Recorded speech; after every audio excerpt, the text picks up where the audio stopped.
So I wanted to do a quick video on this heavy club that I made. I was looking for an inexpensive alternative to some of the store-bought versions like Adex, which would cost, hundreds of dollars, or the Dangerously Fit one that costs like $125 before you buy the Olympic size weights. So this cost me about 60 bucks. I got these plates at walmart.com. They're 1 1/4 pound plates. I got 20 of them for just under 40 bucks with free shipping on walmart.com. The bar I got on Amazon was about 20 bucks. I chose this bar because this area right here is about 11 inches. So that gives you plenty of room to put weights on it. So I cut the bar right about where the knurling is, and that gives you about a 2-foot bar with the handle.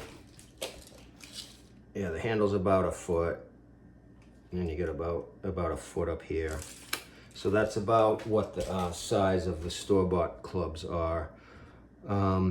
This bar, once it's cut, weighs 5 pounds. I've got 25 pounds of weight, so that's a 30-pound club, so that should last you a long time. But you can always put bigger plates on it. The other cool thing about the way that I did this was I got some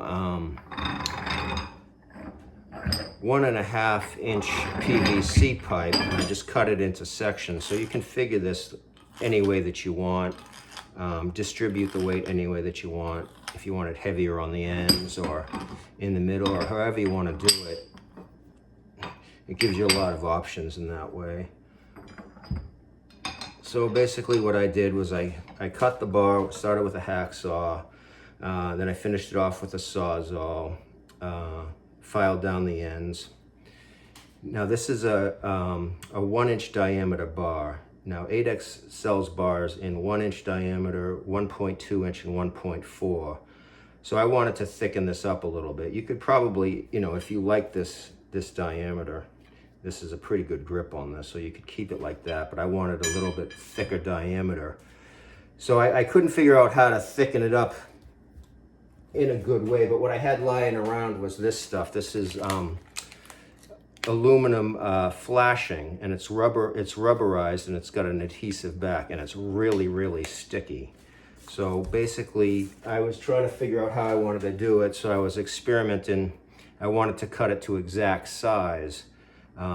That didn't really work out, but what I figured out was if I wrap the whole thing around this way, it gives me about 1.2 inches of diameter that I was looking for, and I can't feel a seam in there at all. So it's, there's no line or anything like that with the seam. Then I wrapped it up with hockey tape and called it a day. I mean, that's it. It doesn't have a pommel, but you could figure out a way to put a pommel on it if you wanted to. And that's basically it.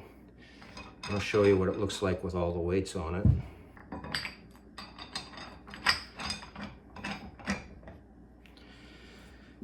And of course, you still have this left over to make another one, or you could make a mace out of it, or whatever you wanted to do with that. So there you go.